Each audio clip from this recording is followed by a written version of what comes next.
I recently cruised on Royal Caribbean's Independence of the Seas and it was so much fun. There is so much to do on this ship, so let me give you a full ship tour and we'll take a look at everything that she has to offer.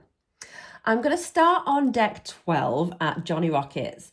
This is one of the dining venues on board that comes with an extra charge, but it's not very expensive at all, so I would recommend you giving it a try. Here you can get burgers, sandwiches, and milkshakes, and there's indoor and outdoor seating for you to choose from. Right behind Johnny Rockets is the outdoor space for Fuel, which is the teens club, but I will show you more of the kids club soon. First though, we're going to walk around and up to deck 13 where you'll see the FlowRider surf simulator. Here you can take part in open sessions or you can pay extra for a quieter group session if you want more time. There's also a climbing frame for the kids, though I saw plenty of bigger kids and grown-ups using it too. Then on the other side of this space, you've got the Perfect Storm water slides. These are so much fun and the water's not too cold. Past those, you've got the outdoor sports court. There's loads of fun things happening here. You've got basketball, football, and even family team games like tug of war. And then behind that, you have the climbing wall, which has open sessions that are completely free of charge. Just turning back, I want to quickly show you the dome space. Now, this used to have the SkyPad virtual reality trampoline experience, but sadly, they've removed that from Royal Caribbean ships. So now it's pretty empty, but they usually have cornhole set up there if you want to play it, and sometimes they have things like archery as well. One thing we went past is the entrance to the suite lounge up on deck 14 that I wasn't allowed to go into, but right next to it is the Viking Crown Lounge. Now, this is open to everyone. It's got live music, dance parties, silent disco. The nightclub here is absolutely fantastic. And in the day, you'll enjoy the best views from the top of the ship. So you can also access the escape room from up here. Again, I couldn't film it since I didn't pay for it this time, but it is quite affordable if you do want to have a go. Back down to deck 12, and this is where you'll find all the kids clubs. Now, obviously I couldn't film too much in here, but I did get a quick look at the Adventure Ocean. That has the Aquanauts area, which is for 3 to 5 year olds. There's Explorers for 6 to 8 year olds. Voyagers is for 9 to 11 year olds, and then Fuel is for ages 12 plus. On some cruises, they might combine Explorers and Voyagers if you're cruising during term time. Here is where you'll also find the arcade. Now, this is pretty big. It's got lots of ticket games, claw machines, and some just for fun games. And on the other side of the arcade is the Royal Babies and Tots Nursery, which is for kids aged 6 months to 3 years. Now, let's head out onto the deck. This is the upper pool deck area of deck 12, and it's where you'll find the jogging track along with some sunbeds and casitas for relaxing. You would need to pay extra to use the casitas, and you can do that at the Sky Lounge bar, which is just over here. It costs between $75 and $200 per day. Honestly, I don't think it's worth it, but if you do, then go for it. Walk into the front of the ship now, and up the stairs, you'll find the sun deck, which has loads of sun lounges you can use.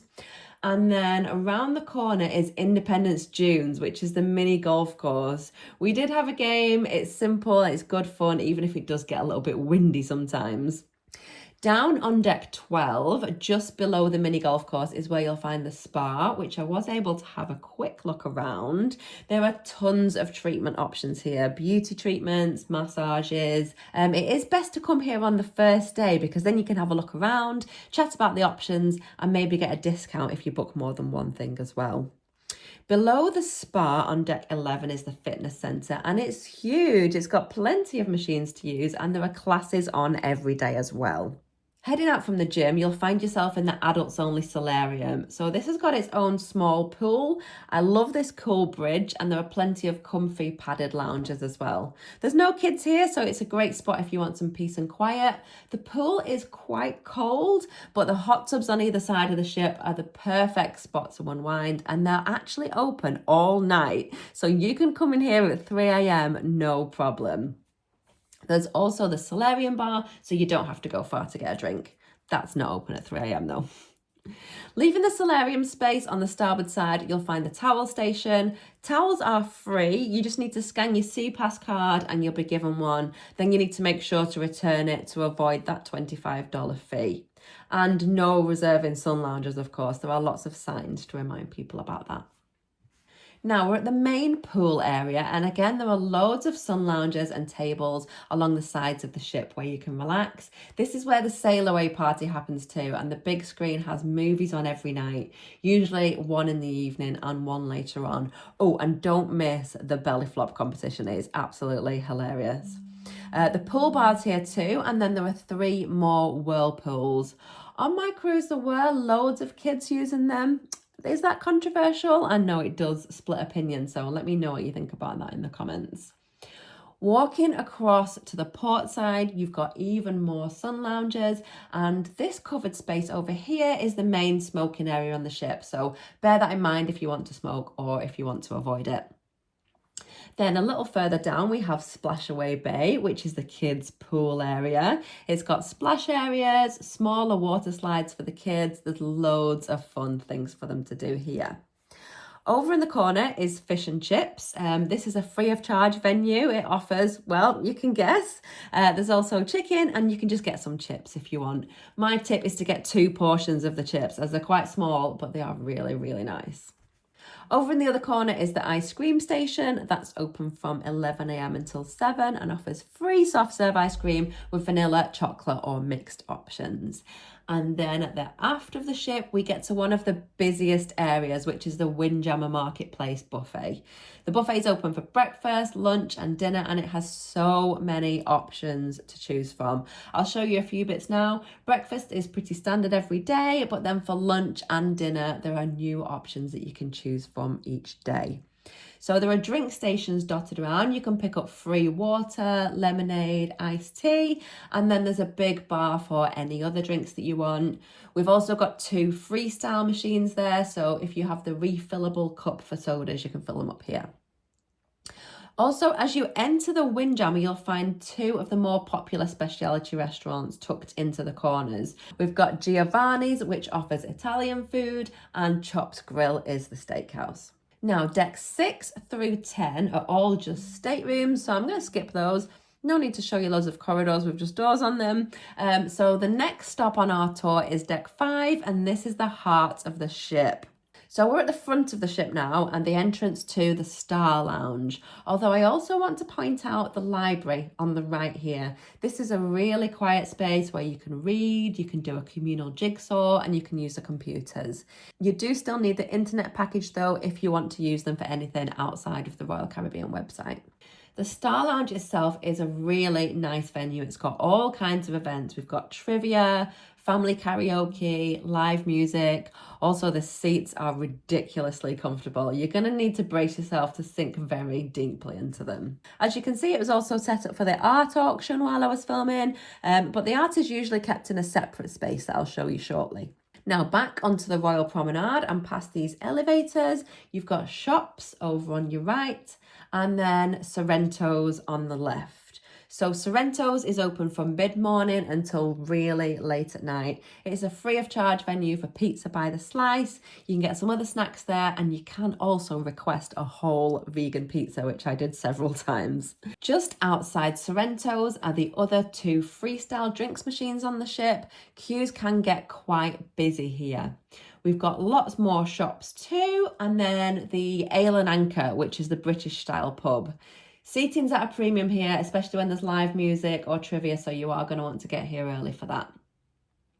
We've got some more shops now, and then a staircase leading down to the casino.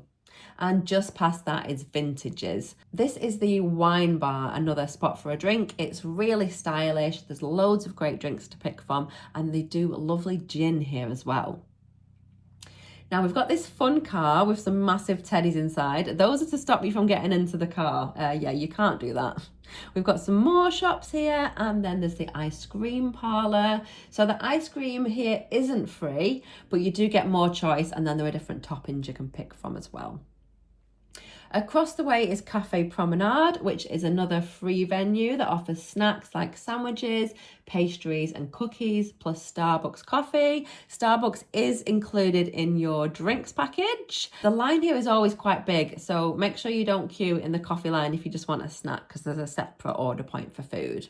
Sugar Beach is the sweet shop or candy store for my American friends. It's quite expensive, so it's better to plan ahead and maybe bring your own sweets if you want something like that, but it is worth a visit. Another shop on the left, and then we've got the next cruise venue on the right, which is if you want to book another cruise while you're on board this one. And then we reach this pretty rainbow bridge. This is a great spot for photos. On the left here is guest services, and then we've got the champagne bar over on the right. Now, it is worth noting that I filmed this during the morning when the Royal Promenade was really, really quiet. It's usually a lot busier, and at night it comes to life with all kinds of themed entertainment. Getting a drink from the freestyle machines can be quite a challenge as you dodge the dancers, but this is a really, really fun venue in the evenings. Now, at the aft of the ship, we will reach the main dining room. This splits across 3 levels and it's open for breakfast and dinner. There are plenty of space and table options here to fit your party. Now, down on deck 4, as you walk away from the dining room towards the front of the ship, we're reaching Bolero's, which is another really popular bar. It's really classy and it's got a stage for live music. Lots of people like to have a dance here as well in the evening. Then we're going to enter Playmakers, which is the sports bar on the ship. There's so many TV screens in here. This is another really busy venue. It's got some arcade games, we've got pool tables, and it serves a small food menu with things like chicken wings and onion rings and things like that.